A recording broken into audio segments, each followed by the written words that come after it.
भाई सिगरेट देना। एक मिनट भैया दे।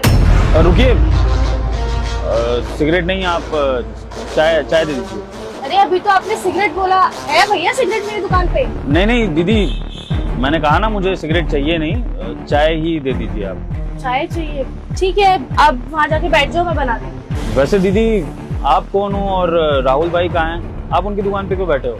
राहुल मेरा बड़ा भाई है। अब राहुल की बहन हो तो फिर आप इस खोखे पर क्या कर रही हो? बुरा मत मानना, ये चाय सुट्टे वाला खोखा है। यहाँ पर लड़की का खड़े रहना ठीक नहीं है। अब तरह तरह के लोग आते हैं, कोई सुट्टा खरीदता है, कुछ लोग पी कर आ जाते हैं छकने के लिए। तो ऐसे में आप जैसी शरीफ लड़की का यहाँ पर खड़े होना सही बात नहीं है। कि राहुल भाई ने आपको क्यों यहाँ पर खड़ा कर दिया और वो खुद कहाँ है? हाँ, जानती हूँ मैं कि दुकान पर लड़की को नहीं खड़ा होना चाहिए ऐसी, पर क्या करूँ, मजबूरी है। मेरा भाई दुकान पे आ नहीं सकता। क्यों, क्या हो गया राहुल भाई को, क्यों नहीं आ सकते? उसका एक्सीडेंट हो गया। डॉक्टर ने बोला है कि 2 महीने तक बेड रेस्ट चाहिए। अब घर में वही था कमाने वाला, अब वही बिस्तर पे पड़ गया तो मुझे ही कमाने निकलना पड़ा। ये तो बहुत बुरा हुआ। तो राहुल भाई के इतनी चोट लग गई, मुझे पता ही नहीं था। अच्छा वो दुकान पर आ गया, आपसे पता लग गया, वरना तो टाइम बीत जाता पता ही नहीं लगता। मैं उनसे मिलके जरूर आऊंगा, लेकिन फिर भी मेरा क्वेश्चन तो ये है कि आप दुकान पर क्या कर रही हैं? राहुल भाई के घर परिवार में कोई नहीं है क्या जो उनकी मदद करते, जो उनकी जगह यहाँ पर खड़े हो जाए कुछ दिनों के लिए? है भैया, रिश्तेदार हैं हमारे, लेकिन हमारी आर्थिक स्थिति देखते हुए कोई भी हाथ बढ़ाने के लिए राजी नहीं होता। सबने हमसे मुंह फेर लिया है। कोई भी दोस्त, रिश्तेदार, कोई हमारी तरफ पलट के देखता तक नहीं। बस यही मेरी दुकान है, इसी से 2 वक्त की रोटी मिलती है, तो दुकान पे आने पे क्या खराबी, इसलिए मैं ही चली आई। अब जब मेरा भाई ठीक होगा तब वो वापस आने लगेगा। नहीं वो दीदी, मैं तो आपकी सेफ्टी के लिए ही बोल रहा था, इसलिए बस कंसर्न था मुझे कि एरिया भी थोड़ा ठीक नहीं है, लोग भी अजीब अजीब आते हैं, तो आपकी सेफ्टी पे कोई बात ना आ जाए, बस इसलिए मैं। थैंक यू भैया, आपने मेरे बारे में इतना सोचा। तो मेरे पास तो और कोई ऑप्शन नहीं है ना, मुझे ही खड़े होना पड़ेगा दुकान पे। अब ये सारी बातें छोड़ो, आप बैठो, मैं चाय बना। हाँ दीदी, मैं बैठता हूँ।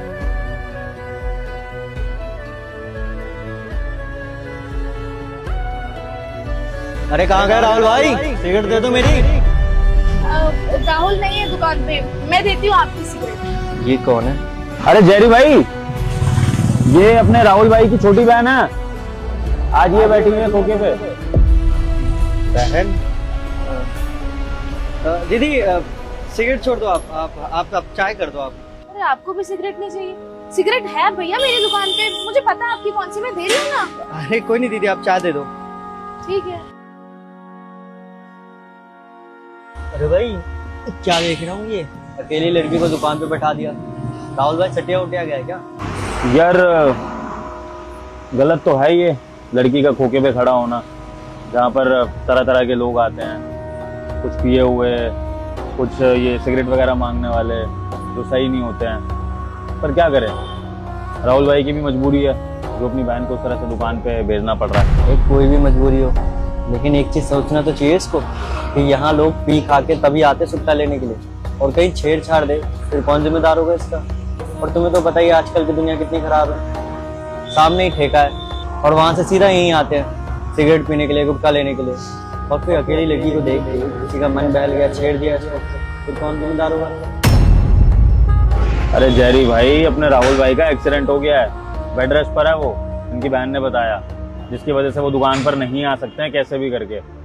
तो अपनी बहन को भेजा या फिर इनकी बहन खुद आई है, पता नहीं। और ऐसा नहीं है कि मैंने कन्विंस करने की कोशिश नहीं करी, मैंने बोला इनकी बहन को कि आपका इस दुकान पर बैठना ठीक नहीं है, लेकिन उन्होंने बोला कि मजबूरी है, कोई इनका दोस्त रिश्तेदार नाते में कोई नहीं है ऐसा जो यहाँ पर आके इनकी मदद कर दे, तो दुकान पे इन्हीं को बैठना पड़ेगा।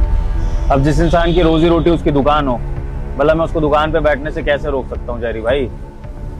अब मैं तो ये सोच रहा हूँ कि मैं ऐसी क्या मदद कर सकता हूँ उनकी, जिससे कि राहुल भाई की बहन को दुकान पे ना बैठना पड़े। क्योंकि इनको ये बोलना कि दुकान पे मत आओ, ये भी ठीक नहीं है। अगले पैसा ही कमाने बैठे हैं, अगर पैसा नहीं कमाएंगे तो रोटी कैसे खाएंगे? और फिर जेरी भाई, अपने राहुल भाई ऐसे इंसान है, मुझे नहीं लगता कि जो भी इनकी दुकान पे ग्राहक आता होगा, कोई ऐसा ग्राहक होगा जिसकी राहुल भाई ने किसी ना किसी तरह मदद नहीं करी होगी। वो इंसान सबकी किसी ना किसी तरह मदद करता है, सबके खाते चलाता है, किसी को उधार दे देता है और इतने अच्छे से बात करता है, लगता ही नहीं कि दुकान वाले से बात कर रहा है, ऐसा लगता है कि अपने बड़े भाई से बात कर रहे हो। अब एक बार की बात है, राहुल भाई ने मेरी भी मदद करी थी, तो मुझे सबसे ज्यादा मदद की जरूरत है। विभोर भाई चाय के साथ मट्ठी दे दूं? विभोर भाई चाय के साथ मट्ठी दे दूं? विभोर भाई वो क्या हो गया? विभोर भाई क्या हो गया? आवाज दे रहा था, चाय के साथ मट्ठी दे दूं आपको? चाय नहीं राहुल भाई, मन नहीं है चाय का, कल परसों में पी लेंगे, आज रहने दो। अरे भाई ऐसे कैसे, रोजाना चाय पीते हो आप, क्या हो गया? कुछ बात है क्या? सब ठीक है ना? अरे राहुल भाई दिक्कत ही दिक्कत है जिंदगी में, जॉब चली गई है मेरी और जॉब छोड़ी भी नहीं है, निकाला गया है। जब जॉब से निकाले जाते हैं राहुल भाई तो दूसरी जॉब आसानी से मिलती नहीं है, क्योंकि सीवी खराब हो जाता है। तो मैं यही सोच रहा था कि आने वाले समय में घर के खर्चे चलेंगे कैसे, अकेला कमाने वाला हूँ मैं, बूढ़े माँ बाप हैं, कैसे चलाऊंगा घर जब तक नौकरी नहीं मिलेगी, और कब मिलेगी भगवान जाने। तो बस इसलिए थोड़ा सोच विचार में था। अरे इतनी चिंता नहीं करते विभोर भाई, जिंदगी में उतार चढ़ाव आता रहता है। और वैसे आपको अभी पैसों की जरूरत है तो बताइए, कुछ पैसों की जरूरत है क्या? जरूरत तो है राहुल भाई, क्योंकि अब आने वाले समय में घर खर्च के लिए कुछ पैसे तो चाहिए ही होंगे ना, जब तक जॉब नहीं लगती है, तो जरूरत तो है। कितने पैसे की जरूरत है ये बताओ? राहुल भाई सबके बारे में आप क्यों पूछ रहे हो? आप बताओ तो सही, कितने पैसों की जरूरत है? 50-60 हजार लगभग, अगर 1-1.5 महीने तक जॉब नहीं लगती है तो इतना तो चाहिए होगा घर खर्च के लिए, बाकी आगे का पता नहीं। मैं दे देता हूँ, चल जाएगा ना? तो राहुल भाई आप पैसे कहाँ से लाओगे? अरे भाई मैं कमाता हूँ, ये आप लोगों को बेच बेच कर पैसे इकट्ठा करता हूँ भाई, ऐसे पैसे उड़ाता नहीं हूँ, सेविंग्स कर रखी है। आपको जरूरत है ना तो मैं आपको दे दूंगा, वैसे भी आप लोगों से लगाव हो गया, अगर आपको जरूरत है मैं मदद करूंगा तो अच्छा लगेगा मुझे। तो राहुल भाई आपने मुझे बता रखा है कि आपकी एक छोटी बहन भी है जो पढ़ाई लिखाई करती है, आपको उसकी फीस वगैरह देनी होगी, अकेले आप घर चलाने वाले हो, और आप मेरी जरूरत में मुझे पैसा दे रहे हो। और राहुल भाई चलो सपोज करो आपने पैसा दे भी दिया, मैं नहीं लौटा पाया समय से, तो क्योंकि पता ही नहीं ना कि जॉब कब लगेगी। तो राहुल भाई थैंक यू सो मच, आपने इतना सोचा, पर मैं आपसे उधार नहीं ले पाऊंगा, आप देखो अपना, मैं करता हूँ कहीं से जुगाड़। अगर आपके पास में पैसे नहीं होंगे ना तो आप मत दे। आप इतना जानते हैं कि मेरी बहन है, मैं उसे पढ़ा रहा हूँ, ये भी जानते होंगे उसके सिवा कोई नहीं है, उसकी खुशियों के लिए सब कुछ कर रहा हूँ। और यहाँ पर आया शहर में तो आप लोगों का साथ मिला, तभी तो आगे बढ़ पाया। और आप अगर मुसीबत में है तो मैं ऐसे पीछे हट जाऊंगा, मेरे पास है, अगर होगा तभी दीजिएगा, ना हो तो मत दीजिएगा, लेकिन अभी अपना स्थिति सुधारिए और ज्यादा चिंता मत करिए, नौकरी मिल जाएगी, भगवान पर भरोसा रखिए और इतना कुछ मत सोचिए। मैं चाय देता हूँ आपको, चाय पीजिए, तब तक मैं पैसों का इंतजाम करता हूँ, लेकर आता हूँ। ठीक है? ठीक है राहुल भाई, जैसा आप कहो। कमाल है, मैं सोच भी नहीं सकता था कि उस टाइम में मेरी मदद राहुल भाई करेंगे, तो बस तब से मैंने सोच लिया था कि मुझे राहुल भाई की मदद का एहसान किसी ना किसी दिन चुकाना है। और मुझे लग रहा है कि अब वो वक्त आ गया है, अगर थोड़े से पैसों का इंतजाम कर लूँ ना मैं, और महीने के महीने इनके घर पहुंचवा दूं, तो फिर शायद राहुल भाई की बहन को यहाँ पे बैठना नहीं पड़ेगा और इनके घर का खर्चा भी चल जाएगा, और जब राहुल भाई ठीक हो जाएंगे तो वो आ जाएंगे। ऐसा मेरे मन में चल रहा है फिलहाल। हाँ तेरी बात सही है, लेकिन हम कैसे ही मदद कर सकते हैं भाई? तू अकेला कैसे ही मदद कर लेगा उसका? तेरी भी सैलरी लगभग यही 25-20 होगा, उसमें से भाई इनको कितना देगा, खुद कितना खाएगा? और अगर इनकी मदद करेगा भी तो कितने दिन तक कर पाएगा तू? मुश्किल से मुश्किल 1 महीने या 2 महीने, उसके बाद तो तुझे अपना भी खर्चा देखना होगा। बात तो सही है जयरी भाई, इनकी मदद करना मेरे अकेले के बस की तो बात नहीं है, लेकिन अगर मोहल्ले के सारे लड़कों का साथ मिल जाए ना मुझे, तो ये मदद जरूर पॉसिबल है। अगर तुम और तुम्हारे जैसे जितने भी बाकी के लड़के हैं जो राहुल भाई की दुकान पर आते हैं कुछ ना कुछ लेने के लिए, वो सारे मिलके छोटा छोटा कंट्रीब्यूशन कर देना, तो हर महीने इतना अमाउंट इकट्ठा हो जाएगा कि हम इनके घर भिजवा सकते हैं, ताकि राहुल भाई की बहन को यहाँ आना ही ना पड़े, ना कोई सेफ्टी का झंझट, और अपनी पढ़ाई भी अच्छे से करेंगे, अपने सपनों को पूरा करेंगे। ये बात तो तूने एकदम सही कही। राहुल भाई ने हम सबकी मदद की है बुरे वक्त पे। ठीक है, मैं अपनी तरफ से जितना हो सके उतना कोशिश करूंगा, और मैं अपने जितने भी दोस्त यार हैं जो यहाँ पे चाय या पे सुट्टा पीने आते हैं उन लोगों को भी बोलूंगा कि इनकी मदद करें, ताकि इनकी बहन को यहाँ दुकान पे खड़ा ना होना पड़े और ये अपनी पढ़ाई पे भी ध्यान दे सके। ठीक है भाई, मैं आज ही से सबसे बात करने की कोशिश करूंगा। बहुत बढ़िया जी।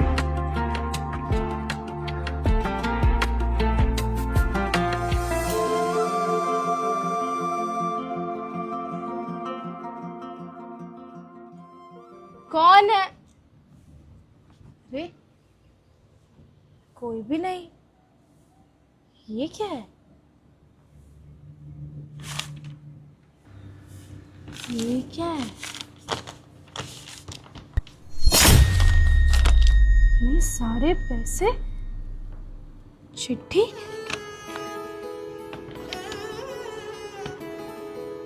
दीदी, ये कुछ पैसे हम मोहल्ले के लड़कों की तरफ से,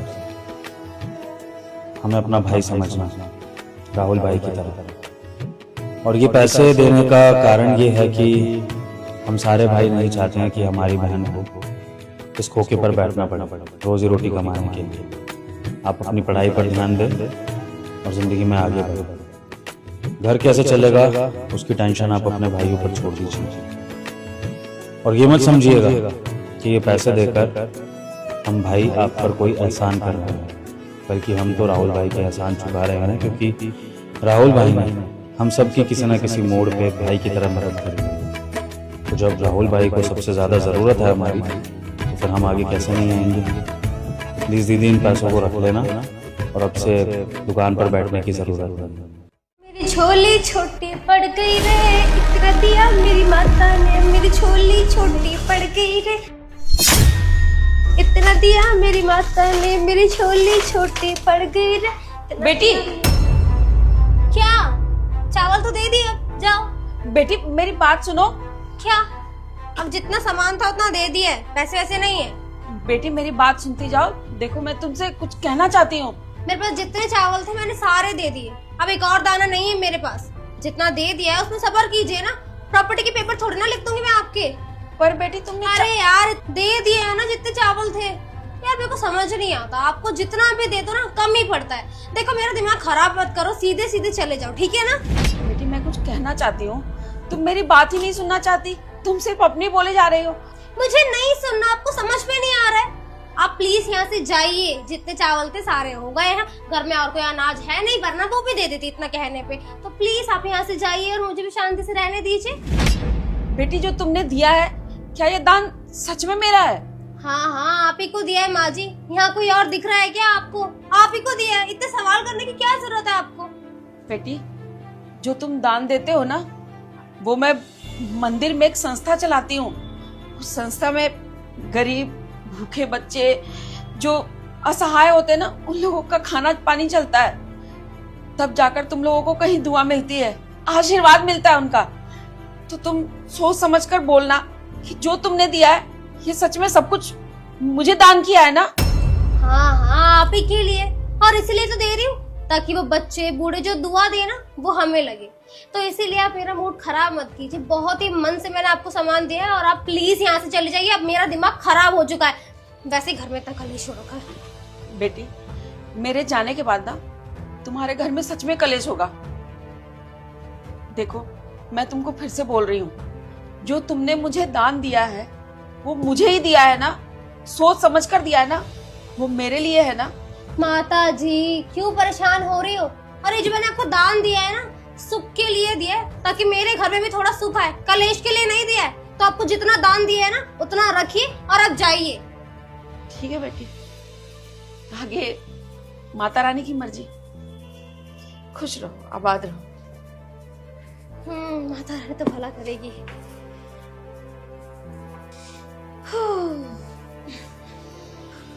क्या करके आई हो तुम?